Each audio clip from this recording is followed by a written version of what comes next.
Shalom, shalom, shalom, peuple de Dieu.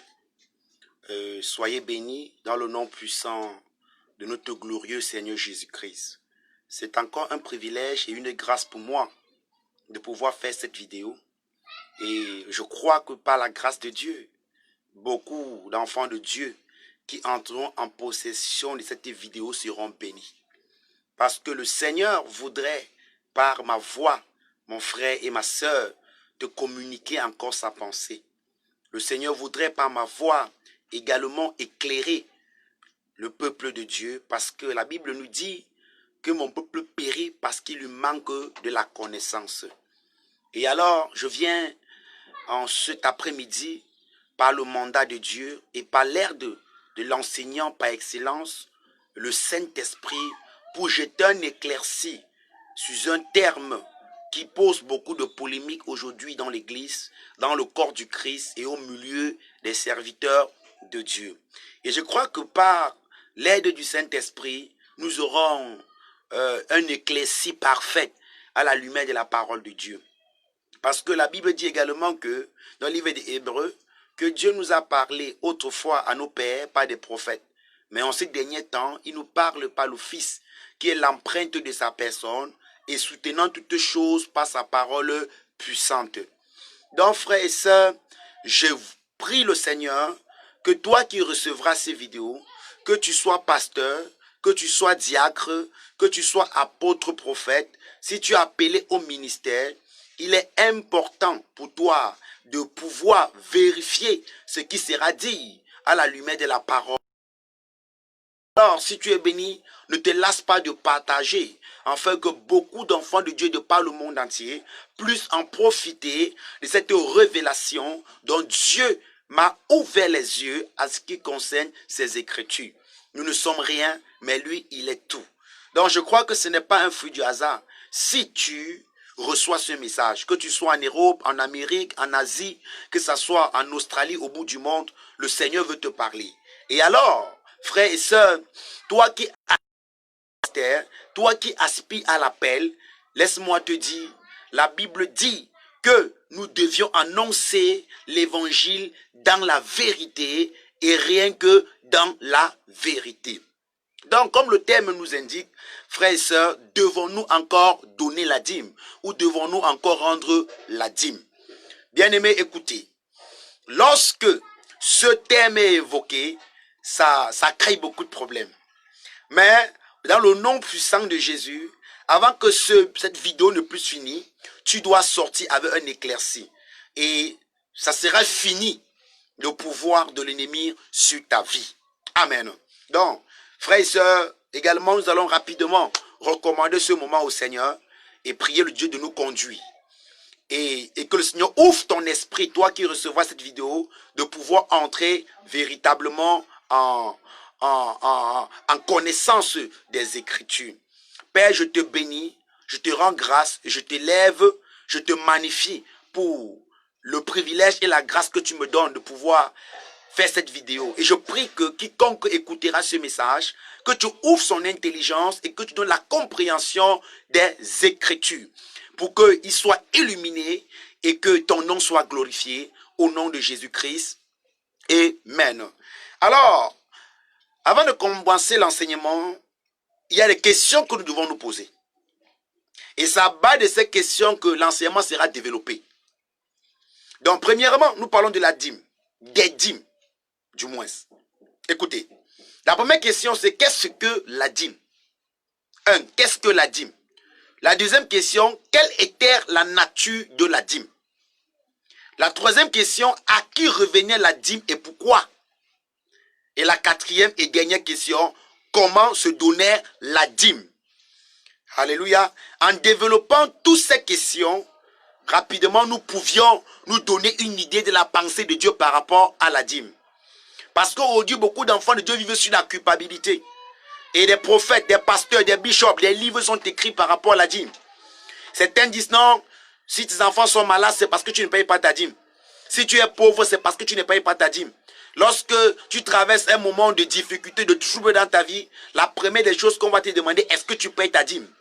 Et on va t'amener à croire que tu es maudit et que tes enfants sont malades, tes affaires ne prospèrent pas. parce que tu ne payes pas ta dîme. La question que j'aimerais poser, c'est que les riches de ce monde payent leur dîme à qui? Amen. Hein? Alléluia. Bien-aimé, ça va aller très fort. Écoutons très bien. Donc, qu'est-ce que la dîme? Très simplement, la dîme, c'est le 10% de tous tes revenus. Voilà simplement la définition de la dîme. La dîme, c'est le 10% de tous tes revenus. Ça veut dire que si tu as 10 000 francs, pour nous qui sommes en Afrique, au Cameroun particulièrement, et que je dois payer, je dois rendre ou donner ma dîme, je dois prendre 10 000 francs multipliés par 10 et diviser par 100. Donc, la dîme de 10 000 francs, c'est 1 000 francs. Donc, c'est ainsi. Donc, la dîme, c'est le 10% de tous tes revenus. Et alors, bien aimé, nous avons défini, nous avons posé la première question. Qu'est-ce que la dîme? La dîme, c'est le 10% de tous tes revenus. Quelle était la nature de la dîme? Alors, quelle était la nature de la dîme? J'aimerais souligner quelque chose. La dîme n'a jamais été l'argent. La dîme n'a jamais été l'argent. Pas que l'argent n'existait pas. Car en sondant les Écritures, tu vas te rendre compte que l'argent existait, mais la dîme n'a jamais été l'argent. Et j'aimerais dire quelque chose, la dîme ne se payait pas chaque jour, comme cela se passe dans vos synagogues, dans vos églises, dans vos boutiques, permettez-moi de le dire ainsi, dans vos entreprises. La dîme ne se payait pas chaque semaine, ne se payait pas chaque jour, ne se payait pas chaque fin du mois, et la dîme se payait après chaque 3 ans. Alléluia. Il faut souligner ces détails parce que lorsque nous allons parcourir les Écritures, tu comprendras de quoi il est question. Afin que les écailles tombent de tes yeux et que tu sortes de l'ignorance et que les pasteurs, les prophètes arrêtent de vous escroquer, arrêtent de vous traiter comme on traite de la vache au lait, arrêtent de vous braquer, arrêtent de vous je sais pas, de vous braquer parce qu'il y a un braquage aujourd'hui dans l'église par rapport à la dîme. Et si tu ne payes pas ta dîme, tu deviens même l'ennemi du pasteur. Amen, parce qu'on te dira non, ça veut la dîme que on prend soin du pasteur, ça veut la dîme que on paye la lumière, ça veut la dîme qu'on nettoie, qu'on s'occupe de l'église. Et d'ailleurs même, nulle part dans la parole de Dieu, l'église n'est bâtimentale. Nulle part dans la parole de Dieu, l'église n'est bâtimentale, mon frère et ma soeur. Nulle part dans la parole de Dieu. Et j'aimerais te dire, toi pasteur, toi chrétien qui m'écoute, toi qui n'aimes pas la vérité, parce que la Bible dit qu'à la fin des temps, ils auront la démangeaison d'entendre la sainte doctrine. Oui, toi qui n'aimes pas la vérité, ce n'est pas dans ton église ni chez ton pasteur que la parole de Dieu a commencé. Il y a eu des hommes qui ont servi Dieu et qui ont laissé un témoignage. À l'exemple de Paul, à l'exemple de Pierre, à l'exemple de Jean, à l'exemple de Jacques. Et aucun d'eux n'a eu recours à la dîme pour pouvoir accomplir leur ministère. Aucun d'eux n'a eu recours à la dîme pour accomplir leur ministère. Et leur ministère était béni. Alléluia. L'apôtre Paul dira, si quelqu'un venait vous annoncer un autre évangile que ce que nous vous avions annoncé, même si c'est un ange venu du ciel, qu'il soit anathème, qu'il soit maudit. Oui, bien aimé. Alors l'église est sur le fondement apostolique. Et sur le fondement apostolique, on n'a vu ni Jésus, ni aucun apôtre demander la dîme. Amen. Nous allons continuer la parole de Dieu. Donc, nous avons vu que la dîme est le 10% de tous tes revenus. Et nous avons compris que la dîme n'a jamais été de l'argent. Jamais la dîme n'a été de l'argent. Alors, rapidement, prenons Lévitique, chapitre 27. Nous allons lire quelque chose là-bas. Lévitique, chapitre 27. Permettez, toi qui es connecté, qui m'écoute, partage ceci et prends aussi ta Bible pour vérifier. Lévitique, chapitre 27, du verset 30 à 32. Ça, c'est la version Semeur. Je vais lire au nom puissant de Jésus-Christ. Toute dîme prélevée sur les produits de la terre et sur les fruits des arbres appartient à l'Éternel. C'est une chose sacrée qui est à lui. Si quelqu'un tient à racheter une partie de sa dîme, il en majorera le prix d'un 5e de sa valeur. Alléluia. Toute dîme du gros et du menu bétail, c'est-à-dire chaque dîme des bêtes qui passe sur la roulette sera consacrée à l'Éternel. Donc nous comprenons ici dans Lévitique, chapitre 27 au verset 30 à 32, que la dîme n'avait jamais été de l'argent. C'est ce que la Bible nous dit. Dieu dit à Moïse, toute dîme prélevée des produits du champ, de ton menu et de ton gros bétail. Donc vous comprenez que la dîme dans sa nature était les produits du champ, étaient des fruits du champ. Oui. Pourquoi? Parce que le peuple de Dieu, ils étaient des éleveurs, ils étaient des cultivateurs. Donc, la dîme n'a jamais été de l'argent. C'était des produits du champ. Nous reprenons ici à la deuxième question. Quelle était la nature de la dîme? La dîme était les produits du champ, étaient les éleveurs. Oui, certainement tu me poseras la question à savoir, est-ce que tout le monde aujourd'hui est un cultivateur? Est-ce que tout le monde fait dans l'élevage? Mais tu vas comprendre donc même également que la dîme était sur l'ancienne alliance. La dîme fait partie des ordonnances de la loi. Oui, frères et sœurs. Pourquoi? Parce que la Bible dit clairement, oui, frères et sœurs, que la dîme fait partie des ordonnances de la loi. Lorsque tu parcours la parole de Dieu, la Bible que nous tenons en main est divisée en deux. L'Ancien Testament, appelé l'Ancienne Alliance, ou le Nouveau Testament, appelé la Nouvelle. La manière dont Dieu opérait et fonctionnait avec les hommes dans l'Ancien Testament, c'est pas comme ça qu'il opère et qu'il fonctionne dans le Nouveau Testament. Oui, bien-aimé. On va voir tout cela. Et lorsque la Bible nous dit dans Jean chapitre 1, verset 17, que la loi est donnée à Moïse, mais la grâce et la vérité sont venues par Jésus-Christ. Donc tu comprends donc que, bien-aimé, lorsqu'on parle de la loi c'est 10 commandements de base subdivisés en 613 articles. Oui, il dit bien 10 commandements de base subdivisés en 613 articles. Donc, parmi les articles de la loi, par exemple, la loi interdisait à un homme de raser le coin de sa barbe. C'est pour cela que, frères et sœurs, les juifs avaient des longues barbes. La loi disait que lorsqu'une femme a un peu de menstruation, elle est impure. La loi interdisait de manger les animaux qui ne ruminent pas, les animaux qui n'ont pas d'écailles, la circoncision, la dîme, la fête de récolte, la fête de moisson. C'est comme ça 613 articles. La loi interdisait même à un homme de toucher un cadavre. Quand tu touches un cadavre, il était impur. Donc c'est comme ça 613 qu'il fallait respecter pour être déclaré juste devant Dieu. Et parmi ces 613, il y a aussi la dîme. Oui, bien-aimé. Et l'apôtre Paul nous révèle dans Romains chapitre 10 au verset 4 que Christ est la fin de la loi pour la justification de tous ceux qui croient. Et la Bible dit clairement que la loi était un pédagogue, était un guide pour nous conduire à Christ. Étant arrivé à Christ, nous ne sommes plus sur ce pédagogue-là. Il est question que je fasse mention de ça pour pouvoir jeter les jalons de l'enseignement que je suis en train de donner.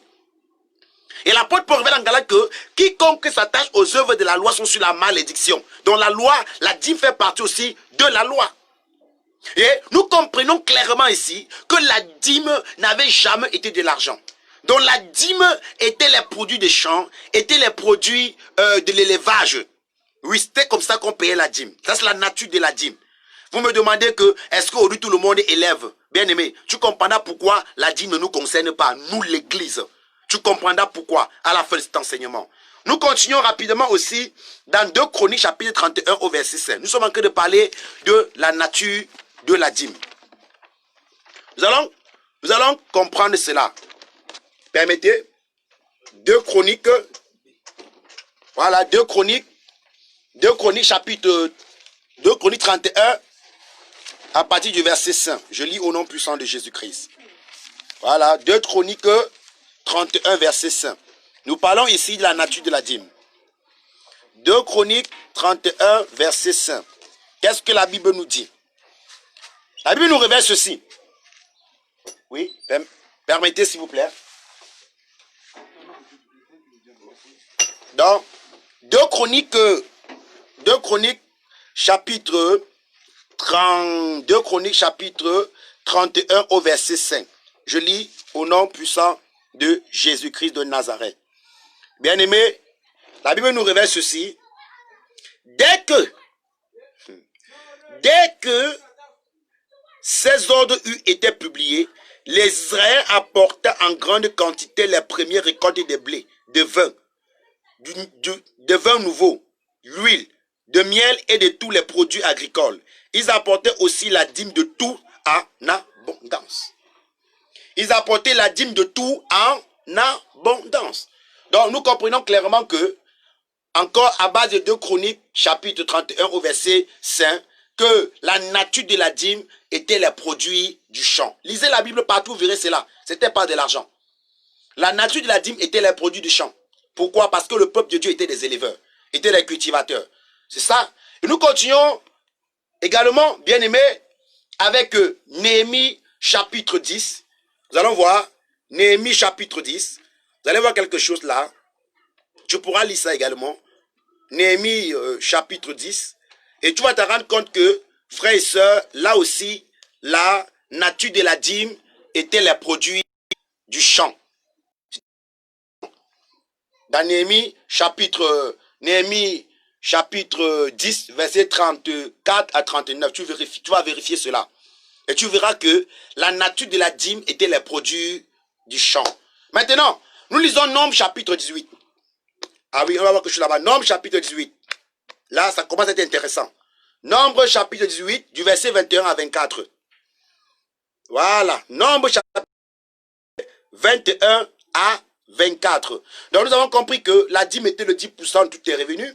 Nous avons compris également que la nature de la dîme était les produits du champ.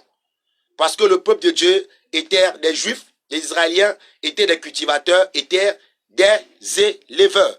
Donc la dîme n'a jamais été de l'argent. Donc nous sommes en Nombre chapitre 18, versets 21 à 24.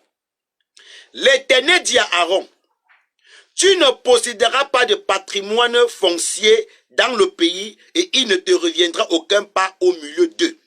Car c'est moi qui suis ta part et ton patrimoine au milieu des Israéliens. Je vais expliquer. À qui revenait la dîme et pourquoi? La Bible dit que lorsque Dieu a appelé Abraham, Abraham a mis au monde Isaac. Isaac a mis au monde Jacob et Isaïe. Donc Dieu aurait rejeté Isaïe et porté son choix sur Jacob. Un jour on parlera de cela. Et Jacob plus tard, son nom sera transformé, Dieu transformera son nom en Israël. Pourquoi? Parce que Dieu fera de Jacob le père d'une multitude. Jacob, lui, à son tour, mettra au monde 13 enfants, puisqu'il y avait une fille qui s'appelait Dina. Mais on ne fait pas mention de Dina. C'est pour ça qu'on parle de 12. Il mettra au monde 12 fils. Et ces 12 fils formeront les 12 tribus d'Israël. Vous connaissez cela?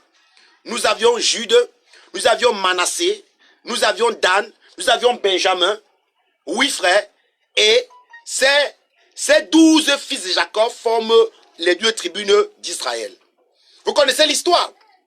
Parmi les fils de Jacob, il y avait un fils qui s'appelait Joseph, dont Dieu le fit grâce par des visions. Et à cause de ce que Dieu le montrait, ses frères seront jaloux de lui et vont le vendre en Égypte. Et plus tard, arrivé en Égypte, sera élevé au titre d'intendant de tout l'Égypte. Et à cause de la famine, ses frères viendront. Ses frères viendront dans le but de pouvoir chercher à manger en Égypte. Et c'est ainsi qu'il doit se révéler à ses frères. Et lorsqu'il doit se révéler à ses frères, il va envoyer ses frères aller chercher son père. Là, lisez la Bible pour gagner en temps. Et ils vont se retrouver en Égypte. La Bible dit que lorsqu'ils vont arriver en Égypte, puisque Joseph était élevé en dignité, ils vont demeurer en Égypte pour les 7 ans de famine. Ils vont vivre à gaucher, ils auront des terres. Et plus tard, Jacob lui-même doit mourir, Joseph doit mourir, et le pharaon qui était à l'époque de Joseph doit mourir, et également, Joseph lui-même va mourir, et le pharaon qui va monter au trône, oubliant l'histoire passée, doit voir comment le peuple de Dieu en Égypte est en train de se développer, et il va commencer à craindre pour sa vie, commencer à craindre pour son pays. Il va se dire, puisqu'ils sont en train de se multiplier, s'il arrive un jour qu'ils se rallient à nos ennemis, ils pourront nous faire la guerre. Et dans cette crainte-là, Pharaon va assujettir le peuple de Dieu en esclavage. Et nous savions que c'était aussi une prophétie qui s'accomplissait. Parce que Dieu avait dit à Abraham que tu seras le père d'une multitude. Et comme tu résides maintenant à Canaan, j'accorderai cette terre-là à ta descendance.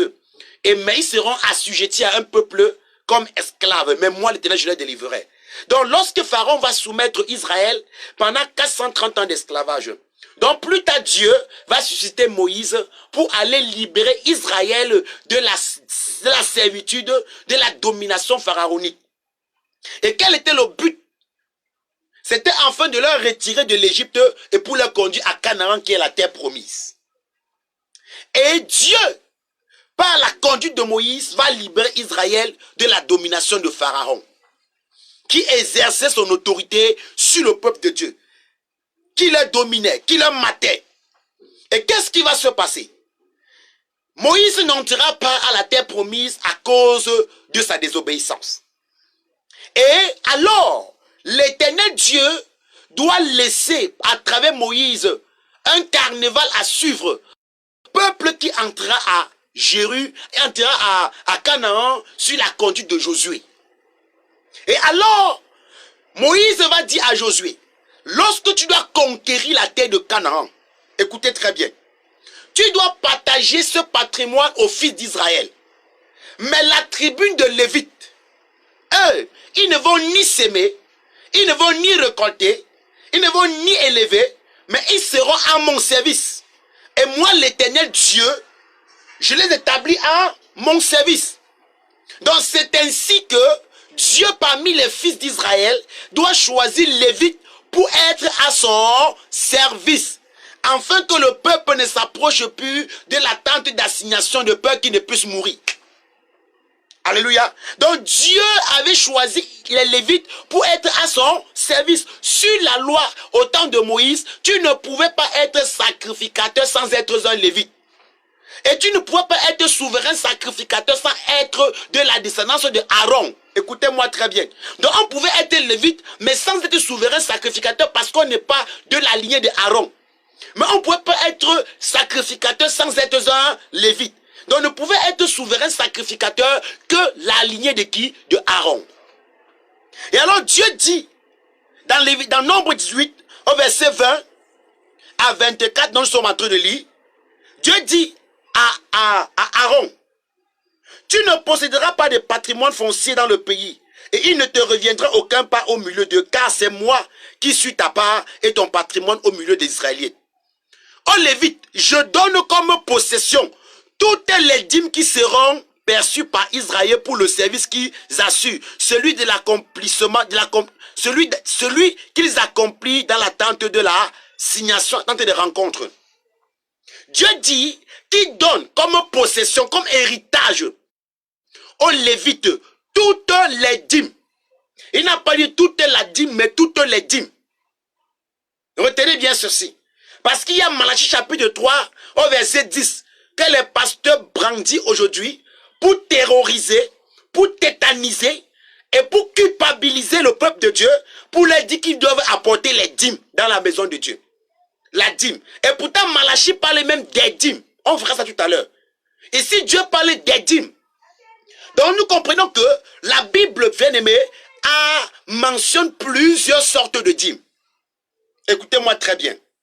Il dit, je vous donne comme patrimoine, comme héritage, au milieu de tes frères. Pendant qu'ils auront des terres, vous auriez les dîmes comme héritage pour le service que vous rendez pour mon service. Il parle à qui? Aux Lévites. Il ne parle pas aux pasteurs. Il ne parle pas aux prophètes. Et il parle aux Lévites selon la chair. Je précise bien cela. Ainsi, les Israéliens ne risqueront plus de commettre une faute qui entraîne leur mort et n'approchera de la tente de la rencontre. Ce seront les Lévites qui assureront le service de la tente de rencontre. Oh my God, la tente de rencontre, et qui porteront la responsabilité des fautes qui ici commettre, car une ordonnance en vigueur à perpétuité et de génération en génération. Ils n'auront pas de patrimoine foncier au milieu des Israéliens, car je leur donne pour possession la dîme que les Israélites prélèveront pour l'Éternel. C'est pourquoi je leur ai dit qu'ils n'auront pas de patrimoine foncier parmi les Israéliens. Dieu dit que les Lévites, qu'il a choisis à son service, afin d'épargner le peuple du châtiment. Parce que le peuple allait à tout moment dans la tente de rencontre, là où il y avait l'arche de l'alliance, là où il y avait les pains de prospiation, là où il y avait le chandelier. Et la Bible dit que lorsqu'ils allaient là-bas, beaucoup mouraient parce qu'ils entraient, étant impurs en ce lieu. Ils s'approchaient de cette tente-là étant impurs et Dieu leur frappait. Parce que Dieu était un Dieu de sainteté. Et alors Dieu, pour épargner son peuple de cela, l'Éternel Dieu va choisir des Lévites. Ils n'auront pas patrimoine au milieu de leurs frères. Mais Dieu les choisit pour le service de la tente d'assignation. Et pour cela, Dieu leur donne comme patrimoine quoi? La dîme. Donc nous comprenons clairement que la dîme n'a pas été donnée pour Dieu. Parce que Dieu ne mange pas. Mais la dîme avait été prescrite pour les Lévites qui étaient à son service. Dieu ne mange pas. La seule chose que Dieu mange, c'est les âmes. Donc pourquoi Dieu a prescrit la dîme? Il avait prescrit la dîme à Moïse pour les Lévites qui étaient à son service, qui n'avaient pas de patrimoine au milieu de leurs frères. Et leur patrimoine, leur héritage était la dîme. Plus que leurs frères avaient des héritages, leurs frères cultivaient, leurs frères faisaient leurs activités. Ils ne faisaient rien, ils n'étaient qu'au service de Dieu. Il fallait qu'ils se marient, il fallait qu'ils prennent soin d'eux-mêmes, il fallait qu'ils prennent soin de leurs enfants, de leurs épouses. Alors qu'est-ce que Dieu fait? Dieu demande à Moïse de dire aux 11 autres frères qui ont l'héritage que lorsque vous travaillerez, vous devez prélever sur le fruit de votre travail la dîme pour donner aux Lévites qui est à mon service, afin qu'ils puissent être dans l'abondance et qu'ils ne manquent pas de quoi? Prendre soin de lui et de sa famille. Alléluia. Nous continuons rapidement la parole de Dieu. Quand nous prenons, à partir du verset 25 toujours de Lévitique chapitre 18, on va dire quelque chose là-bas. L'Éternel parla à Moïse en ces termes. Dis aux Lévites, lorsque vous... Non, nous n'arrivons pas encore là-bas. Je vais revenir là-dessus. Donc, bien aimé, allons dans Nombre. Nous sommes dans Nombre, bien aimé. Prenons Nombre 4. Nombre 4. Nombre chapitre, à partir du verset 1. L'Éternel parla à Moïse et à Aaron et dit, fais le recensement des descendants de Gérab, d'entre les fils de Lévite, selon leur famille et leurs troupes familiaux, depuis l'âge de 30 ans jusqu'à celui de 50 ans, c'est-à-dire de tous ceux qui seront recrutés pour accomplir quelques tâches dans l'attente de la rencontre. Donc nous comprenons ici là que quoi? Ce sont des Lévites qui étaient choisis pour être comme des sacrificateurs, pour être au service du peuple de Dieu. Alléluia. Bien aimé, et c'était pour eux que Dieu avait instauré la dîme. Là, je parle encore selon l'ancienne alliance. Ok, nous continuons toujours. Bien aimé, avec Hébreux chapitre 7. Hébreux chapitre 7. Là, on commence à être intéressant. Hébreux chapitre 7. Oh my God. Qu'est-ce que la Bible nous dit à Hébreux chapitre 7? Hébreux chapitre 7 à partir du verset 5. Oui, je vais lire. Hébreux chapitre 7 à partir du verset 5. Ok.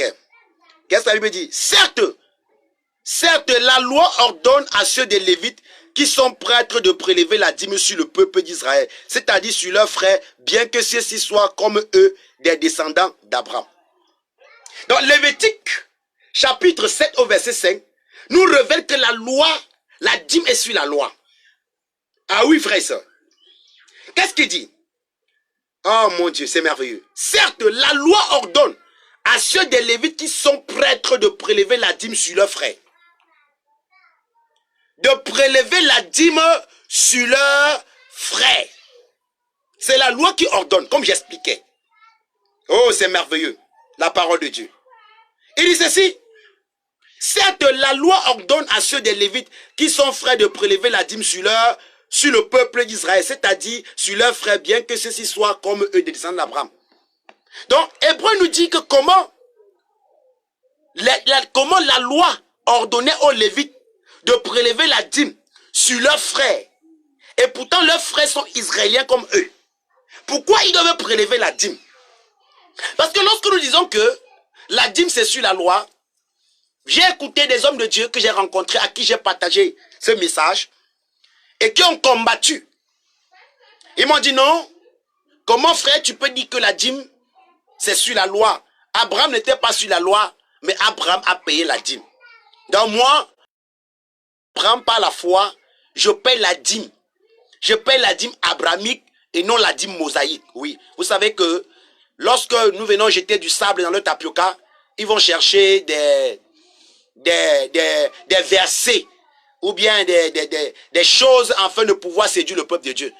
Ils ne payent pas la dîme mosaïque, mais ils payent la dîme abrahamique. Bien, mais je vais te donner un éclairci. Écoutez-moi très bien. C'est vrai, Abraham n'était pas sur la loi, mais il a payé la dîme. Mais à qui il a payé la dîme? Quand nous prenons Hébreux chapitre 7, verset 1er, on dit ceci. Ce Melchisédek était selon l'écriture, roi de Salem, prêtre du Dieu très haut. C'est lui qui rencontra Abraham quand celui-ci revenait de sa victoire sur des rois et qui l'a béni. Et c'est à lui qu'Abraham a donné le 10e de tout son butin. Tout d'abord, le nom de ce Melchisédek signifie roi de justice. Ensuite, il est roi de Salem, ce qui veut dire roi de paix. En outre, l'écriture ne lui attribue ni père, ni mère, ni généalogie.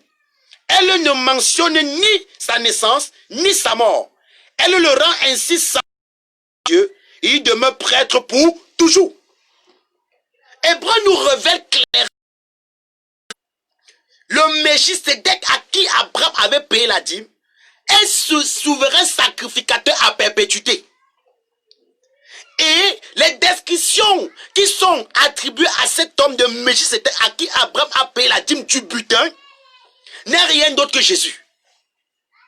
Vous allez comprendre. Parce que Jésus est souverain sacrificateur. Donc si toi tu dis que tu payes la dîme d'Abraham, Abraham est allé faire la guerre pour délivrer son neveu Lot. Et il a tué des personnes. C'est au retour de la guerre qu'il a donné la dîme. Souverain sacrificateur. Et Abraham n'a pas payé la dîme chaque jour. Chaque mois. Il n'a pas payé la dîme aux Lévites. Parce que la dîme de Moïse était payée aux Lévites. Par contre, la dîme que Abraham a payée, il a payé à Melchisédek. Et la Bible nous révèle dans Hébreu que ce Melchisédek est semblable au Fils de l'homme. Donc c'est Jésus-Christ. Et Jésus n'est pas de la de Judas. Écoutez-moi très bien. Et nous allons côté lecture et nous comprenons même pourquoi Abraham a payé la dîme. Et ce n'est pas un homme qui l'a dit donne la dîme. Ce n'est pas Dieu qui l'a réclamé la dîme. Mais c'est lui qui a donné la dîme sur le butin du retour de la guerre. Donc ce n'est pas la dîme du fruit de son travail. Donc si toi tu dis que tu payes la dîme d'Abrahamique, la dîme d'Abraham, il faut aussi aller faire la guerre, tuer des gens et aller attendre que Melchisédek, Jésus vienne au-devant de toi pour que tu le payes la dîme. Ton pasteur n'est pas Melchisédek. Le prophète n'est pas Melchisédek. Donc si ton pasteur te fait croire qu'il est souverain sacrificateur, c'est qu'il te trompe. Parce que la Bible dit que sur le fondement de la nouvelle alliance, sur le fondement apostolique, tous les chrétiens font partie du sacerdoce. C'est pour ça qu'après dit que quoi? Vous êtes un peuple acquis, un royaume de sacrificateurs. Donc le souverain sacrificateur, c'est qui? C'est Jésus-Christ. Alléluia. Donc nous sommes des sacrificateurs. Et Jésus-Christ est le souverain sacrificateur. Alléluia. Donc nous, bien-aimés, ton pasteur ne peut pas dire qu'il est souverain sacrificateur. Si ton pasteur dit, ou ton prophète, ou ton apôtre, ou ton bishop te dit qu'il est souverain sacrificateur, mon ami, il faut le fuir car c'est un sorcier. Il est tenté de renverser l'autorité et de prendre la place de Christ. Alléluia. Écoutez-moi très bien. La Bible dit clairement dans Hébreux chapitre 7, il dit bien ceci. Ce Melchisédek, il n'avait ni père, ni mère, ni généalogie, ni commencement, ni fin. Après, il dit que Christ est l'alpha et l'oméga. En un seul mot, ce Melchisédek qui c'était Jésus-Christ. Donc tu ne peux pas me dire, pasteur, que tu payes la dîme abrahamique ou frère. Parce que la dîme abrahamique là, c'était volontaire. Et il a payé à Melchisédek une seule fois. Et même pourquoi il a payé cela. Lisons toujours. On dit, remarquez, quel rang éminent occupait cet homme pour Abraham, le patriarche, lui donnant la dîme de son butin, le butin du retour de la guerre. Certes, la loi ordonne à ceux des Lévites qui sont prêts de prélever la dîme sur leur peuple Israël, c'est-à-dire sur leurs frères, bien que ceux-ci soient comme eux des descendants d'Abraham. Mais Melchisédek, qui ne figure pas de Lévite, alléluia. Donc vous voyez que ici l'écrivain d'Hébreux établit la différence entre la sacrificature de Jésus et la sacrificature d'Aaron. Aaron fait descendre, il est descendance des Lévites. Par contre, Melchisédek à qui Christ a payé la dîme ne fait même pas partie des Lévites, mais de la tribu de Juda. Alléluia. Oh my God. Il dit, en outre, il a un... Oh mon Dieu, mon roi. Verset 6. Mais Melchisédek, qui ne figure pas parmi les descendants de Lévite, a reçu la dîme d'Abraham. En outre, il a invoqué la bénédiction de Dieu sur celui qui avait reçu la promesse divine. Or, incontestablement, c'est l'inférieur qui est béni par le supérieur. Alléluia. Donc, nous, on dit quoi? Abraham était inférieur à Melchisédek. C'est béni. Ok. Verset 8. De plus, dans le premier cas, ceux qui perçoivent la dîme sont des hommes mortels. Aaron pouvait percevoir la dîme. Les Lévites pouvaient percevoir la dîme sur leurs frères. Mais ils étaient mortels. C'est ce que la Bible dit. Dans le second, selon le témoignage de l'Écriture, il s'agit de quelqu'un qui vit. Vous voyez la différence? Donc, celui à qui Abraham a donné la dîme, il est immortel. C'est Jésus-Christ de Nazareth. Alléluia. Donc, tu ne peux pas me dire que tu paies la dîme abrahamique. S'il faudrait que tu paies la dîme abrahamique, tu ne dois pas le remettre à un homme. Tu vas le remettre à Jésus lui-même. Mais puisque Jésus, il vit où? Tu le vois? Il vit où? Il vit en toi, il vit en moi. Tu vas comprendre pourquoi la véritable dîme, c'est prendre soin des frères et des sœurs. Alléluia. Parce que les frères et les sœurs portent en eux Jésus-Christ de Nazareth. Écoutez-moi très bien. Oh my God. Il s'agit de quelqu'un qui vit. Enfin, certainement,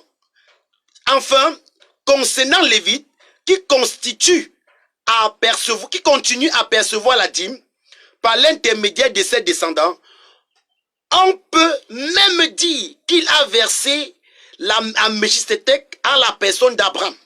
En effet, celui qui n'était pas encore né, il était encore en puissance dans la personne de son ancêtre Abraham, lorsque Melchisédek rencontra celui-ci.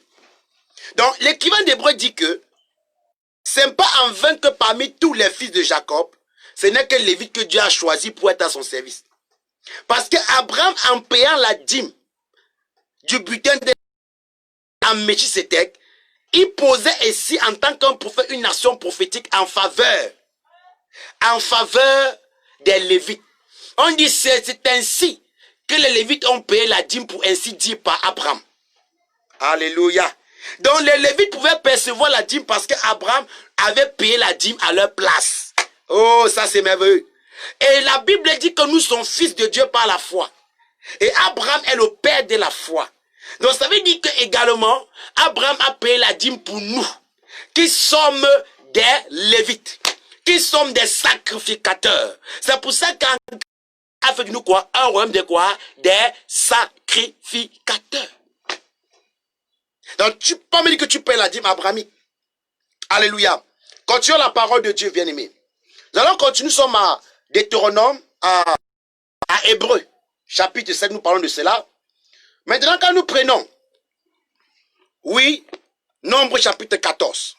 Regardez, Nombre chapitre 14. Nous allons voir quelque chose de merveilleux là-bas. Nombre chapitre 14 à partir du verset 22. Nombre chapitre 14. Nombre 14 verset 22. Non, permettez frères et sœurs. Oh my God, Jésus de Nazareth. Ça c'est merveilleux. Ça c'est merveilleux. C'est merveilleux la parole de Dieu. Nous sommes bénis ce soir, cet après-midi par la parole de Dieu. Oui. Vous allez comprendre un certain nombre de choses, frères et sœurs. Vous allez comprendre un certain nombre de choses.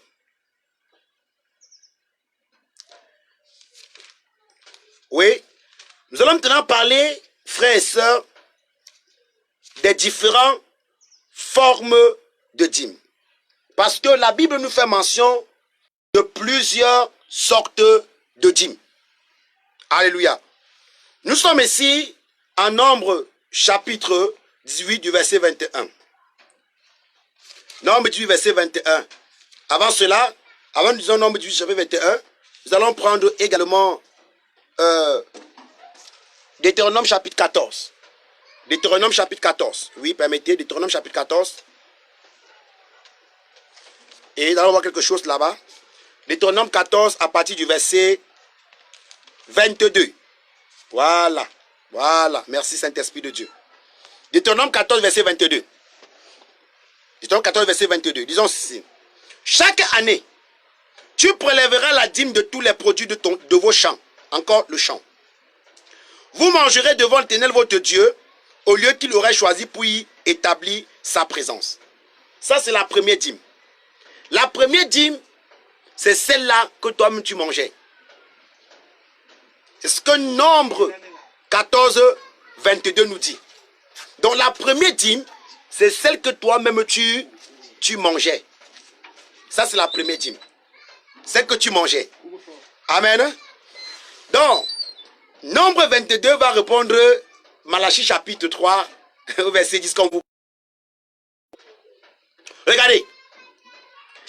Nombre chapitre 10. Chaque année, vous prélèverez la dîme. Nombre 14, 22. Chaque année, vous prélèverez la dîme de tous les produits de vos champs. Et vous mangerez devant l'Éternel votre Dieu au lieu qu'il aurait choisi pour y résider son nom. Regardez. Malachie dit qu'amener à la maison de l'Éternel les dîmes. Amener à la maison. Sur la loi, Dieu n'habitait pas en l'homme. Pourquoi? Parce que la rémission des péchés s'obtenait sur la base du sang des boucs et des taureaux. Et la Bible nous révèle que le sang des boucs et des taureaux n'effaçait même pas le péché. Mais ça couvrait simplement. C'est pour ça que Hébreux chapitre 10 dit que la loi était l'homme des choses à venir et ça te représente des choses réelles. C'est pour ça que malgré les sacrifices que le peuple faisait à Dieu pour le péché, ils avaient encore dans leur conscience les œuvres mortes. Il fallait chaque fois renouveler ce sacrifice. Écoutez-moi très bien. Donc, plus que le péché, sur la base, la rémission des péchés sur la base des boucs et des taureaux, n'effaçait pas le péché, mais couvrait simplement. C'est pour ça que l'homme avait toujours en lui la conscience des œuvres mortes, et l'homme ne pouvait pas avoir... L'Esprit de Dieu était sur l'homme. Et sur la loi, Dieu n'habitait pas en l'homme, mais il habitait dans les tentes. Il habitait dans les temples. Après les tentes, il habitait dans les temples. Le temple qui était divisé en vie, le lieu saint et le lieu très saint. Mais maintenant, sur le fondement de la grâce, selon que l'apôtre Paul déclare, dans Actes chapitre 17, au verset 24, le Dieu qui fit le ciel et la terre n'habite point dans les temples faits de mains d'hommes. Donc tu comprends clairement que quoi? La maison de Dieu n'est plus un édifice qu'on a construit. La maison de Dieu n'est plus cette chapelle, n'est plus cette paroisse. Mais la maison de Dieu c'est qui? C'est toi. Donc Dieu habite en toi. Et si maintenant, il faudrait que nous nous appuyions sur Malachie, qui dit qu'amener dans la maison de Dieu, dans la maison de l'Éternel, les dîmes et les offrandes. Si la maison de Dieu c'est moi, devrais-je entrer en toi avec cette dîme-là, frère et soeur? Vous ne comprenez pas que Malachie était sur la loi, et que la maison de Dieu était physique, et que sur la grâce, la maison de Dieu n'est plus physique, la maison de Dieu est spirituelle. L'apôtre Paul dit, ne savez-vous pas que votre corps est le temple du Saint-Esprit et que l'Esprit de Dieu habite en vous? Donc tu comprends clairement que la maison de Dieu c'est moi. Donc s'il faudrait que j'amène ma dîme, je serais où? En toi, bien-aimé? C'est la sorcellerie, frère. Alléluia. Écoutez les Écritures. Soyez éclairés. Donc quand nous lisons Deutéronome 14, 22, que nous développons les différents types de dîmes, on dit que la première dîme c'est celle qu'on mangeait. Et la Bible dit que quoi? Que si là où tu étais, tu avais prélevé la dîme sur les produits du champ, le macabo, les ignames, tu avais prélevé la dîme sur les produits que tu as sémés. Et que tu voyais que le lieu où le nom de Dieu était invoqué, et que c'est là-bas qu'il fallait manger la dîme. Il fallait que tu vendes ces choses-là. Il le dit clairement. Il dit chaque année tu prélèveras la dîme de tous les produits de vos champs. Vous mangerez devant l'Éternel votre Dieu au lieu qu'il aurait choisi pour établir sa présence. La dîme de votre blé, du vin nouveau et de l'huile, ainsi que les premiers-nés de vos troupeaux, de gros et de petits bétails. Ainsi, vous prendrez à révérer l'Éternel votre Dieu tous les jours de votre vie. Lorsque l'Éternel t'aura comblé de bénédictions, et si tu ne peux pas transporter ta dîme jusqu'à l'endroit que l'Éternel ton Dieu aura choisi pour y établir sa présence parce qu'il sera trop loin de chez toi, tu vendras tu vendras, mon Dieu, tu vendras ces produits, la dîme, oh mon Dieu, tu vendras la dîme, tu prendras de l'argent et tu te rendras au lieu que l'Éternel ton Dieu aura choisi. Là, tu achèteras avec l'argent tout ce qui te plaidra. Les bœufs, les moutons ou des chevrons, vin ou autres boissons alcoolisées. Bref, tout ce dont tu auras envie et tu consommeras là devant l'Éternel ton Dieu en te réjouissant avec ta famille. Vous n'oublierez pas de partager la famille. La Bible dit ça. Donc la première dîme, c'est ce que toi-même tu mangeais. On dit que si, par exemple, tu es à Marseille et que le temple est à Lyon et que Dieu t'a béni et que tu devras payer ta dîme, qu'est-ce que tu dois faire? Et que tu as prélevé sur les produits de ton champ, soit le macabo, soit les ignames, soit les pommes, soit les patates, et que tu vois que cela était beaucoup, tu dois vendre cela et arrêter l'argent dans ta main. On n'a pas dit que tu mets dans l'enveloppe et tu peux donner au bishop qui est assis dans son bureau climatisé. On n'a pas dit que tu mets en quelle enveloppe. Tu peux donner à ton pasteur. Oui, bien aimé, non. Tu dois serrer ça à la main.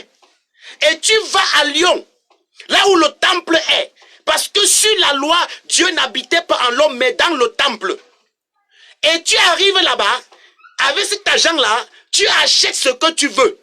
C'est pour ça qu'au temple, frères et sœurs, on faisait du commerce.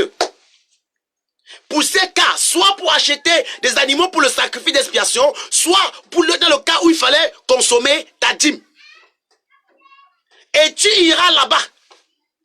Et tu achèteras ce que tu veux, les bœufs, les moutons, on dit des vins, même des vins alcoolisés, les liqueurs forts, pour des pasteurs qui enseignent qu'on ne doit pas consommer de l'alcool. C'est une fausse doctrine. La Bible dit ne vous enivrez pas d'alcool, mais au contraire, soyez remplis du Saint-Esprit. Il n'est pas écrit ne buvez pas d'alcool. C'est l'ivresse, c'est l'ivronnerie qui est un péché devant le Seigneur. C'est l'ivresse, c'est l'ivronnerie. Ce n'est pas le fait de consommer un peu d'alcool qui va t'éloigner de Dieu. Car la Bible dit qu'il n'y a rien qui entre en l'homme qui sous l'homme. Aucun aliment ne peut te rapprocher et ne peut t'éloigner de Dieu. Mais c'est ce qui sort de l'homme qui le souille, car cela vient de son cœur. Dans la doctrine où on dit qu'il ne faut pas boire, c'est faux. Alléluia, c'est faux. Mais si tu sens qu'en humant l'odeur de l'alcool, tu es sous, ne passe même pas à côté. Alléluia, je ne parle pas de ça. Mais je vais t'amener à comprendre que la première dîme, c'est celle que toi-même tu mangeais. Je te pose la question, quel pasteur aujourd'hui, ceux qui vous demandent d'amener les dîmes là, quel pasteur t'a demandé de manger ta dîme? Et lorsque tu manges même ta dîme, ils disent que tu es maudit. Lorsque tu manges ta dîme, ils disent que tu es sur la malédiction. Et pourtant, dans la Bible, il y avait la dîme que le dîmeux lui-même mangeait. Bien-aimé, sors de l'ignorance. Ça, c'est la première dîme que tu mangeais. La deuxième dîme, c'est celle qui revenait aux veuves. Non, la deuxième dîme, c'est celle qui revenait aux lévites. Et ça ne se payait pas chaque jour, ni chaque mois, ni chaque semaine. Mais ça se payait après 3 ans. Quand tu as lecture, nous sommes dans Deutéronome chapitre 14 au verset 22. Écoutez-moi très bien. Il dit, vous n'oublierez pas de partager avec les Lévites qui habitent dans vos villes.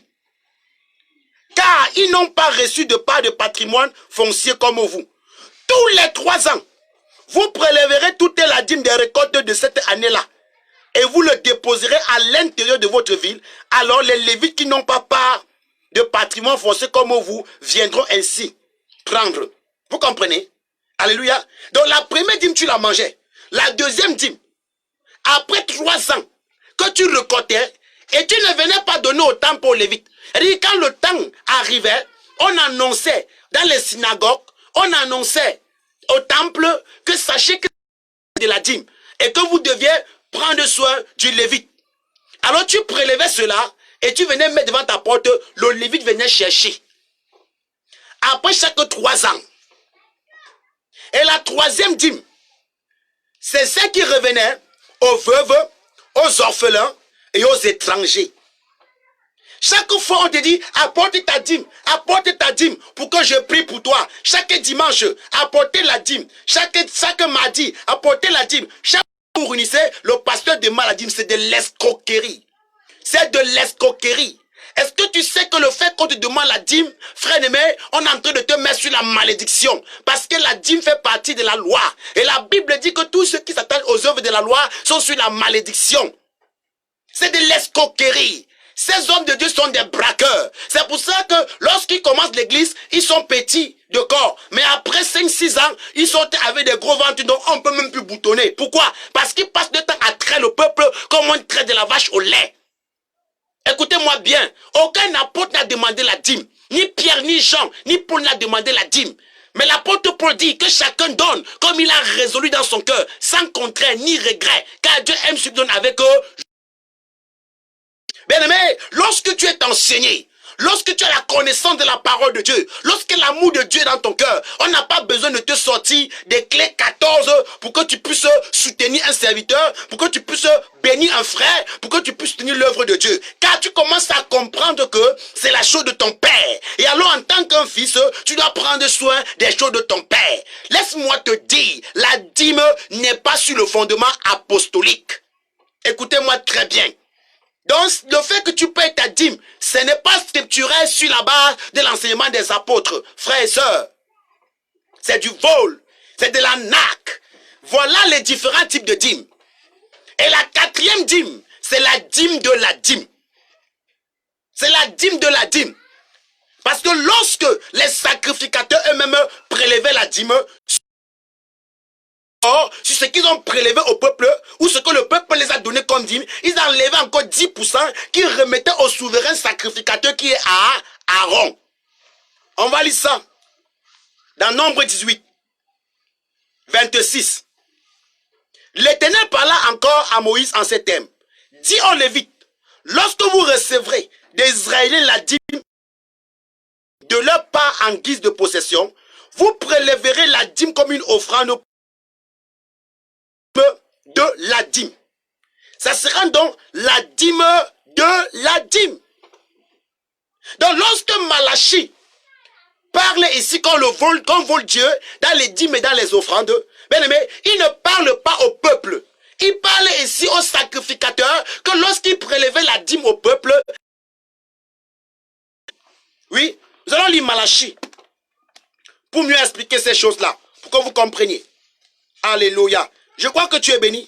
Et si tu es béni, ne t'empêche pas de partager, de laisser un cœur ou bien un message si tu as une question.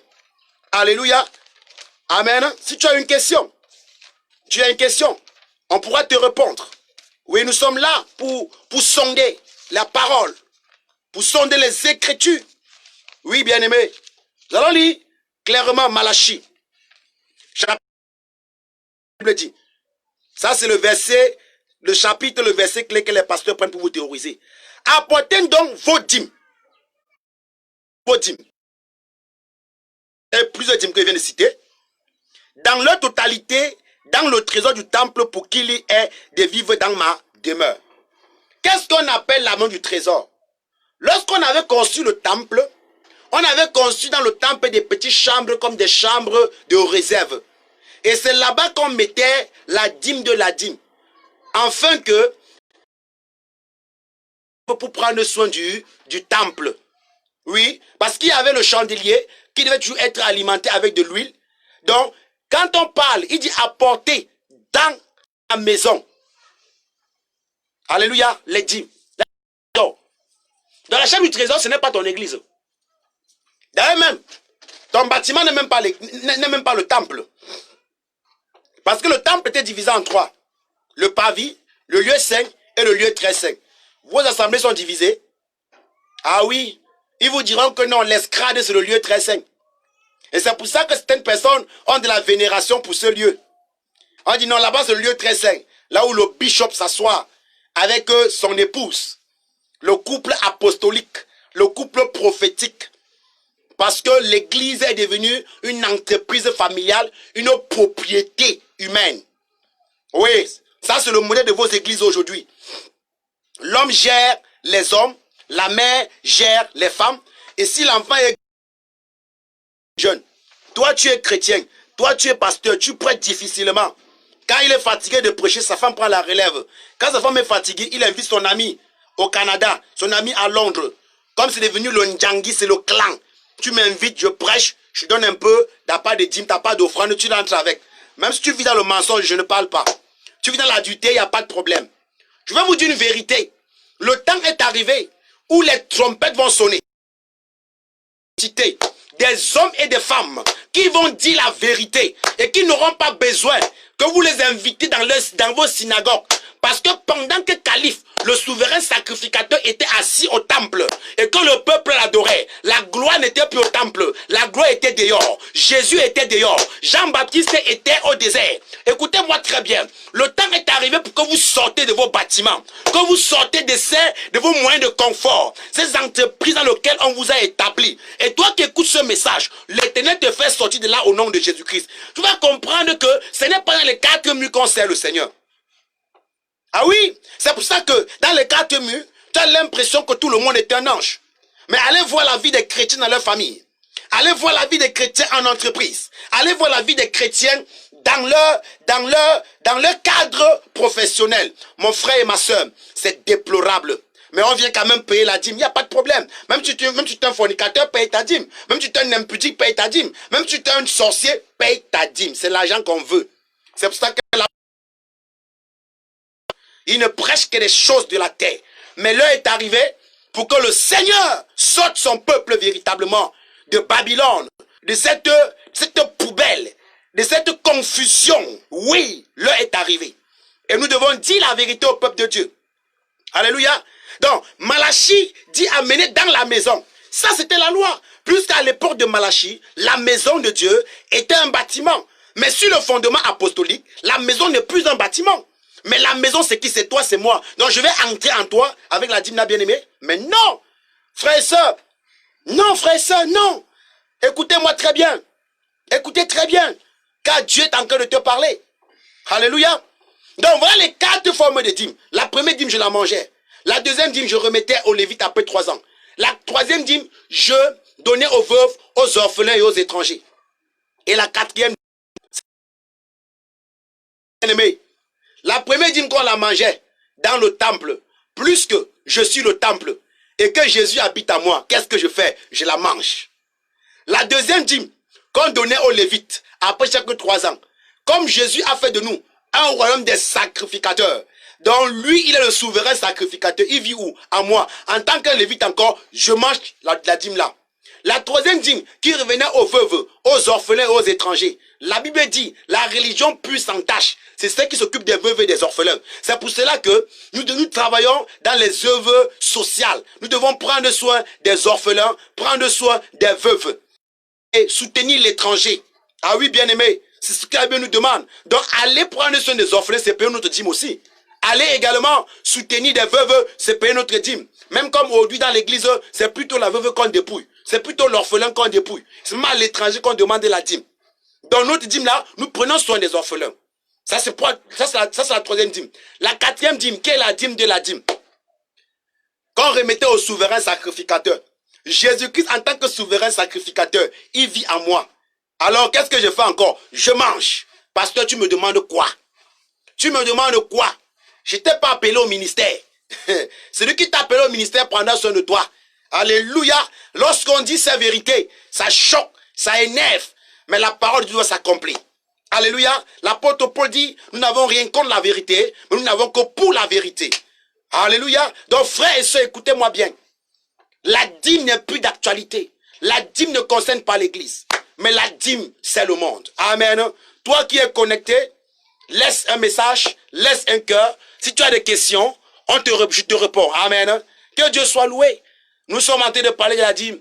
Que le Seigneur bénisse abondamment ma sœur Nina Michel depuis la France. Que Dieu bénisse ma sœur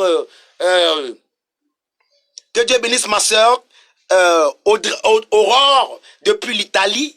Que Dieu bénisse mon fils Alexis Zaza depuis la France. Que Dieu bénisse également puissamment mon fils Chester depuis Dubaï.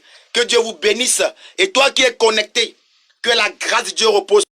Je prie que Dieu ouvre tes yeux à la compréhension de l'écriture, afin que tu ne sois plus une proie pour les pasteurs, afin que tu ne sois plus leur peigne, Oui, les peignent. Parce que l'église et le ministère aujourd'hui est devenu l'entreprise, est devenu un moyen pour s'enrichir. C'est que plus de fidèles, plus de dîmes. Alléluia. Et c'est là où on vous fait croire que c'est dans ce bâtiment que Jésus-Christ est. Mais laisse-moi te dire, Jésus-Christ n'est pas quelque part, mais Jésus-Christ est en toi. Alléluia. C'est pour ça que Christ a dit, lorsqu'on vous dira, venez ici car Christ est, n'y allez pas. Donc, ne crois pas que Christ, la vérité dans un bâtiment, la vérité est quelque part, mais la vérité est en une personne. Et cette personne, c'est qui? C'est Jésus de Nazareth. Bien-aimé, est-ce que nous sommes en train de dire ici qu'on ne doit pas soutenir l'œuvre de Dieu? Non, c'est pas ce que je suis en train de dire. Ah oui, que Dieu te bénisse, mon frère Mawel Abel. Que Dieu te bénisse, frère. Alléluia. Nous ne sommes pas en train de dire qu'on ne doit pas soutenir l'œuvre de Dieu. Mais vous devez arrêter de tromper le peuple et de produire en eux la peur. En leur faisant croire que s'ils ne payent pas le dîme, ils ne sont pas bénis. Non. Dis aux frères qu'il y a des besoins. Et Dieu qui t'a appelé doit toucher le cœur du peuple. Et le peuple doit donner. Alléluia. Lorsque Dieu a demandé à Moïse de construire le tabernacle, il a dit à Moïse, ne t'inquiète pas, je vais toucher le cœur du peuple et le peuple doit apporter. Dieu a touché le cœur du peuple. Le peuple a apporté jusqu'à Moïse, a demandé qu'on rentre avec. Combien de pasteurs peuvent demander qu'on arrête de cotiser parce que ce qu'on a demandé suffit? Non. On en compte aujourd'hui. Écoutez-moi très bien. Si Dieu t'a appelé, lui qui donne la vision, donne l'approvisionnement pour la vision. Tu n'as pas besoin de tordre la parole de Dieu. Tu n'as pas besoin de dépouiller le peuple de Dieu. Comme on dit, beaucoup le font avec les dîmes, avec les fêtes de prémices, avec l'offrande prophétique, avec l'huile bénie, le mouchoir béni, la photo du pasteur en vent. Toutes ces choses-là, c'est du vol, c'est de la naque. Bien-aimé, lorsqu'un pasteur prie pour toi, te demande de l'argent, dis-le, comme Pierre avait dit à Simon, péris toi et ton argent. Écoutez-moi très bien, parce que le don de Dieu ne se vend pas. Tu as reçu gratuitement, donné gratuitement. Les photos du pasteur en vend. Et on vous dit que la photo du pasteur qui est collée devant ta porte, dans ta chambre, chasse des démons. Qui t'a dit ça? Bien-aimé, c'est du mensonge. La Bible dit que l'ange de ténèbres autour de ceux qui le craignent et les arrête du danger. Si tu veux la protection divine, tu dois mener une vie de sanctification. Alléluia. Qu'on arrête. Amène l'offrande pour le mariage. Bien aimé, les mondains se marient sans faire des offrandes. On dit que non, tu es attaché au village. Ton père t'a attaché. Ta mère t'a attaché. Ton oncle est assis sur ta vie. Amène une offrande. C'est du vol. C'est du vol. Bien aimé, c'est des voleurs. N'ayez pas peur de le dire, bien aimé. Sortez de ces milieux-là où on vous vend les mouchoirs, où on vous vend le sel.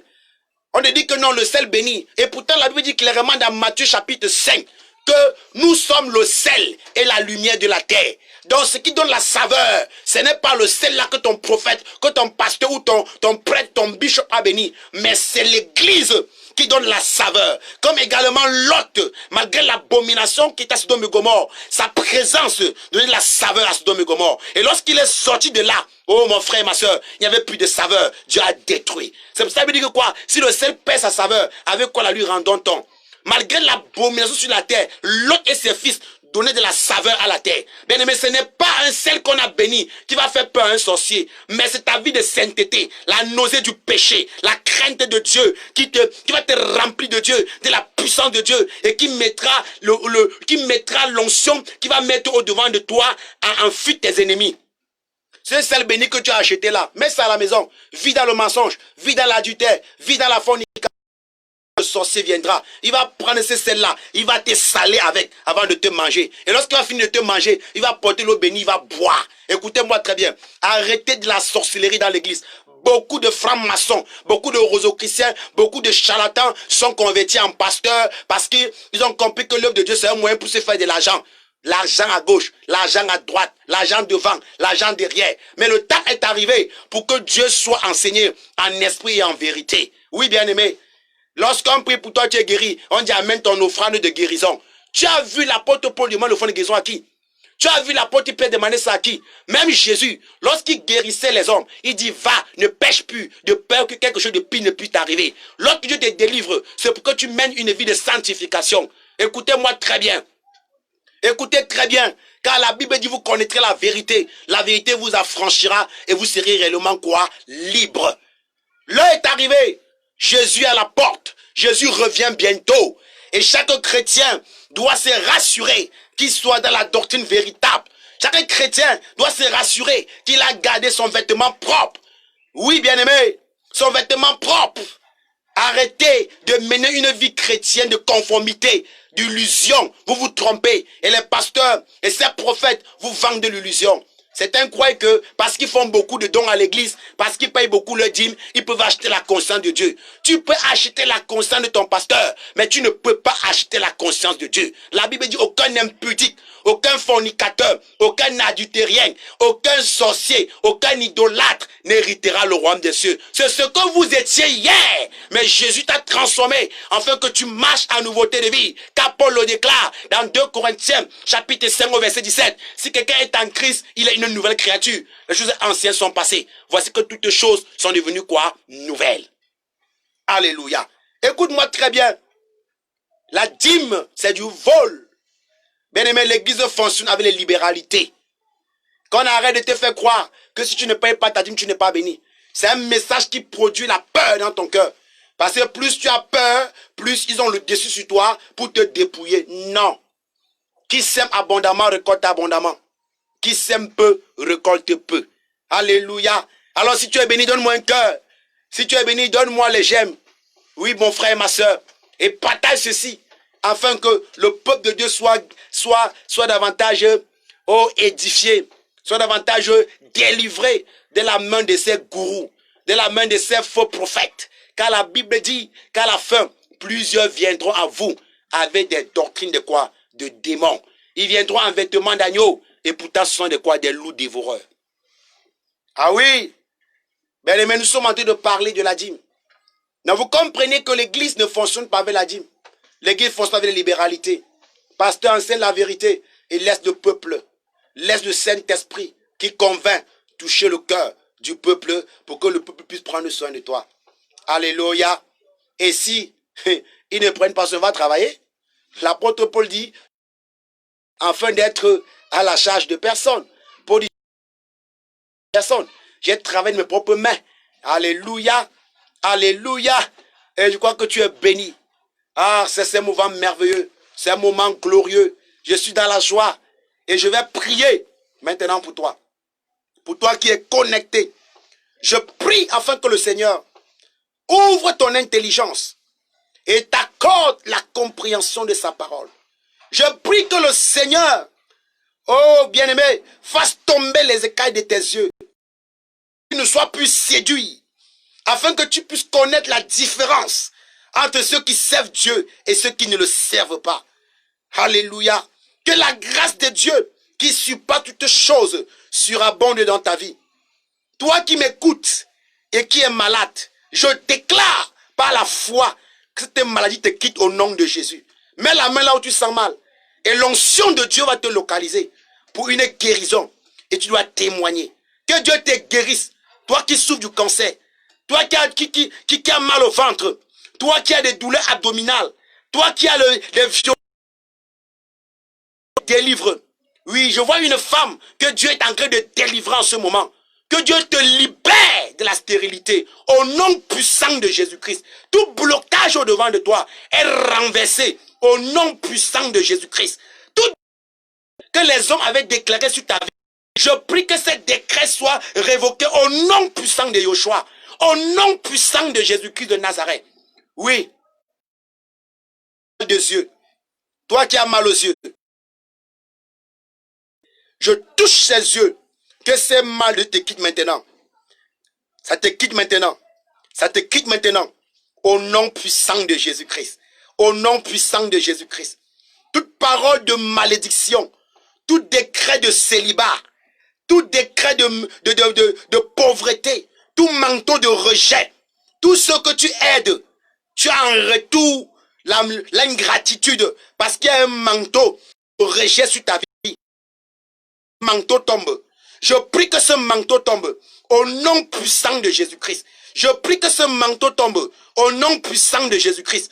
Que ces vêtements de pauvreté, ces vêtements de maladie, ces vêtements d'échec, que les sorciers t'ont habillé avec, consumés par le feu du Saint-Esprit, au nom puissant de Jésus-Christ. Que ces vêtements soient consumés par le feu du Saint-Esprit, au nom puissant de Jésus-Christ. Toi qui m'écoutes, peu importe le lieu et l'endroit où tu es, connecte-toi par la foi à cette prière et tu verras la main de Dieu te toucher. Tu verras la puissance du Saint-Esprit te localiser. Peu importe ce que les médecins ont dit, je viens par le droit de Dieu commander à cette maladie de te libérer. Libère maintenant. Libère mon frère. Libère ma soeur. Va-t'en au nom puissant de Jésus. Tu travailles et tu ne vois pas l'argent. Tu travailles, tu ne vois pas l'argent. On t'a longtemps dit que c'est parce que tu ne payes pas ta dîme que tu n'es pas prospère. Mais après un tel message, je viens te dire qu'à partir de maintenant, si ta main spirituellement était percée, ce trou-là se ferme. Ce trou-là se ferme. Ce trou-là se ferme. Ce trou-là se ferme. Et maintenant, tu verras de tes propres yeux ce que tu feras avec ton argent. Au nom puissant de Jésus-Christ. Que l'Éternel accorde le désir de ton cœur. Toi qui souffres de l'insuffisance rénale, toi qui souffres du mal de dos, toi qui souffres du mal de dos, Dieu me charge de te dire que pendant que tu écoutes l'écho de ma voix et que par la foi tu reçois cette prière, que ce mal te quitte, que ce mal te quitte, que ce mal te quitte, que ce mal te quitte, que ce mal te quitte, au nom puissant de Jésus, au nom puissant de Jésus, au nom puissant de Jésus. Toi qui étais influencé par les maris de nuit, par les femmes de nuit, par les nourritures nocturnes, je viens décréter que les actions et les activités s'arrêtent dans ta vie. Au nom puissant de Jésus, je vois l'onction de Dieu qui descend sur la vie d'un homme, qui descend sur la vie d'une femme. Maintenant, pendant qu'elle m'écoute, afin que ce mari de nuit, afin que cette femme de nuit, afin que cet esprit d'échec tombe dans ta vie au nom de Jésus. Que les chaînes qu'on avait mis sur tes pieds spirituellement, qui te retenaient en arrière, tu faisais un pas devant et 5 pas en arrière. Ces chaînes sont brisées. Ces chaînes sont brisées. Ces chaînes sont brisées. Au nom puissant de Jésus, je déclare une nouvelle opportunité de travail. Pour toi qui veux le travail. Une nouvelle opportunité de travail. Pour toi qui es à la recherche d'une résidence. Toi qui recherches les papiers, étant en Europe, je viens déclarer que la préfecture t'accorde maintenant ces papiers. Toi qui as ce rendez-vous, je déclare par la foi que tu seras reçu à cause de cette prophétie sur ta vie. Car Dieu essuie tes larmes. Car Dieu te console. Car Dieu te repositionne dans ton héritage. Au nom puissant de Jésus-Christ de Nazareth. Amen. Bien-aimés, c'est un plaisir de passer ce moment avec vous. C'est votre humble serviteur, le frère Armstrong. Connectez-vous à ma page. Et si tu veux me joindre à mon inbox, je réponds au 6 98 99 63 48. 6 98 99 63 48. Bien aimé, 5 francs, on ne te demande pas. Ma joie, c'est de voir les âmes être sauvées. Ma joie, c'est de voir le Seigneur se glorifier dans ta vie. Alors, si tu as besoin de prière, si tu as besoin de conseils, je suis disponible à t'écouter et à te recevoir. Et pendant que tu es connecté, tu m'écoutes.